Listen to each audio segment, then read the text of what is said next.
Magandang araw po sa inyong lahat. Andito na naman ako sa harap ninyo para magbigay na naman ng isang informasyon na baka hindi nyo pa nalalaman. Pero bago ko simulan, humihiling lang po ako ng kaunting pabor na i-subscribe ang malit na channel na Ate Estela ninyo. Guys, huwag na tayong paligoy-ligoy pa. Simulan na natin ang ating topic ngayon. Ang topic natin ngayon ay ang 10 bagay hindi sinasabi ng babae sa lalaki o sa kanilang partner. So, narito po ang 10 bagay. Number 1, hindi ako galit. Kahit halatang may sama na ng loob, pinipilit pa rin ng babae na magpanggap na kalmado. So, totoo po yan dahil isa rin po akong relate, no? So, hindi ako galit. Ngunit, may sama pala ng loob. So, yan po ang hindi sinasabi ng babae sa kanyang partner. Kaya magtataka na lang ang partner kung bakit nagagalit, no? So, ang number 2 naman, okay lang ako. Kahit hindi talaga okay ang babae, sinasabi nila ito para umiwas sa pagtatalo o para hindi magmukhang mahina. Kaya kapag tinanong mo ang iyong partner, no, ang sagot niya ay okay lang ako, wag na po tayong mag-isip kung ano-ano pa. So, yan po yung number 2. At ang number 3 naman, hindi ako nagsiselos. Sasabihin nilang hindi sila silosa, pero sa loob-loob nila, naiirita na sila. So, relate po, din po ako dyan. Na kunyari, hindi ko no nagsiselos, pero yung pala, pumuputok na yung butsino. So, yan po. Hindi po yan namin inaamin. Aywan ko lang sa mga kalalakihan, yata rin pareho. Hindi namin yan, pero mahalata rin naman sa kilos. So, kapag may nagsiselos sa inyo, ay lambingin nyo na lang. Yan po yung number 4. At ang number 5 naman, wala akong pakialam. Madalas sinasabi ito kahit deep inside, marami ang pakialam nila para ayaw lang nilang ipakita. Pero ayaw lang nilang ipakita ang ibig kong sabihin. So, sinasabi ng mga babae, kasama na ako doon, na wala akong pakialam. Madalas sinasabi yan, pero sa loob-loob pala, malaki ang pakialam nila. Pero ayaw lang nilang ipakita. Ayaw lang naming ipakita.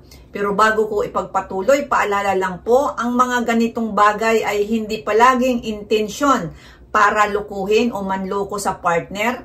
Kadalasan ginagawa ito para protektahan ang damdamin ng kanilang partner o maiwasan ang hindi kinakailangang argumento. So yan po guys, tandaan po natin. So tuloy po tayo.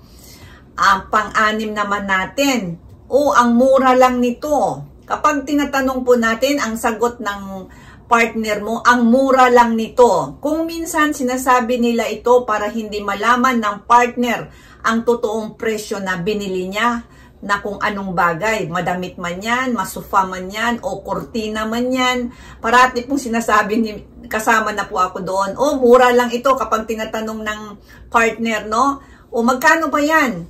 Ay naku, mura lang ito. Pero ang totoo talaga, ayaw lang talaga namin sabihin. So yan po yung pang-anim. At ang pang-7 naman, ang dami kong ginawa. Sabihin nilang busy siya, kahit minsan ay wala naman talagang ginagawa para lang makaiwas sa usapan.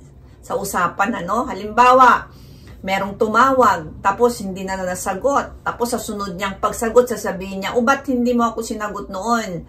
So sasabihin niyang busy kasi ako noon. Pero ang totoo talaga, hindi po busy. Ayaw lang talagang makipag-usap. So, meron din kanyang tinatago, no, ang babae. Pero hindi po panglahatan po ito, guys, ha? Yun lang pong mga gumagawa din. So, yan po yung pang-7. At ang pang-8 naman, wala akong tinatago sa'yo. Ito, talagang sinasabi rin ito. Siguro maraming nakaka-relate dito, eh. Kahit minsan, may maliit na sikreto lang na hindi sinasabi para mapanatili ang peace ng relasyon. So, ibig sabihin guys, meron mang tinatago yan kung ano man yan para na lang din sa mapanatili ang katahimikan ng relasyon, hindi na po namin sinasabi, no? Kaya pag sinabi, oh, anong tinatago? May tinatago ka yata sa akin. Ayun nako, wala akong tinatago sa iyo. Yun kaagad ang tirada ng babae, no? Na kapag tinatanong ninyo, so wag yun ang isipin na meron pang mas malalim doon. Kung ano man yung klaseng sekreto na yon. Talagang sasabihin lang namin na, na wala. Kahit maliit siya na sekreto. Kasi nga, gusto namin na mapanatili yung peace ng relasyon. At ang pangsyam naman natin, masarap ang luto mo. Minsan hindi nila gusto ang taste ng luto mo, ngunit hindi nila sinasabi para hindi masaktan ang loob ng partner. Relate po rin ako dito. May isang beses na nilutuan ako ng partner ko noon na hindi talaga masarap. Pero nung tinanong ako, oh, ang sarap-sarap. Ang sarap-sarap talaga ng sinabi ko. Yun pala, nako, ano bang klaseng taste yun? Pero dahil nga, magkarelasyon kayo, hindi mo naman talaga yun masasabi, no? Labas na lang kung nasa kumakain ka sa restaurant, sasabihin mo kagad, ako, hindi naman masarap tong luto na to. So, pero pag mahal mo, nagmamahalan kayo, so minsan naman, kahit hindi gusto, hindi po masabi. Baka naman masaktan ang loob ng partner. So, yan po, tandaan natin na kapag nagluto tayo, na pag sa tingin natin na, parang hindi yata masarap itong niluluto ko. Tapos tinanong mo yung partner mo, masarap ba ito? Check ang isasagot sa'yo kahit hindi masarap. Masarap ang luto mo. So, yan po guys, no? At ang pang-10 naman, kaya kong gawin itong mag-isa. Ito, marami ding nakaka-relate nito. Yung sinasabing, oh, kaya ko ito. No? Kaya kong gawin itong mag-isa. Hindi na kailangan pa ang mga ibang mga kamay o ano.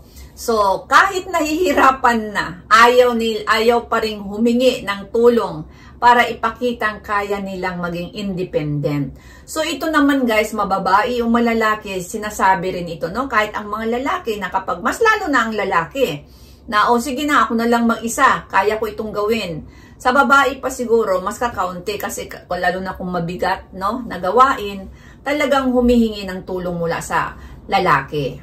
So, yan po yung pang-10 natin guys, no, na gusto naming ipakita rin na ang aming pagiging independent, no. So, yan po guys ang pang-10 natin. At yun na nga, paalala lang po, ang mga ganitong bagay ay hindi palaging intensyon para lukuhin ang partner o manluko. Kadalasan, ginagawa ito para protektahan ang damdamin ng kanilang partner o maiwasan ang hindi kinakailangang argumento lamang. So, hayan po guys, sana nagustuhan nyo ang vlog kong ito sa araw na ito at sa muli, ang inyong lingkod at sana huwag kayong magsawang manood at tumangkilik sa aking maliit na channel. Hindi man ito perfecto, pero alam ko guys na meron din naman kayong mapagkunan ng kaunting idea man lamang. Maraming salamat sa inyong lahat, ang inyong lingkod, si Ate Stella ninyo. Bye-bye!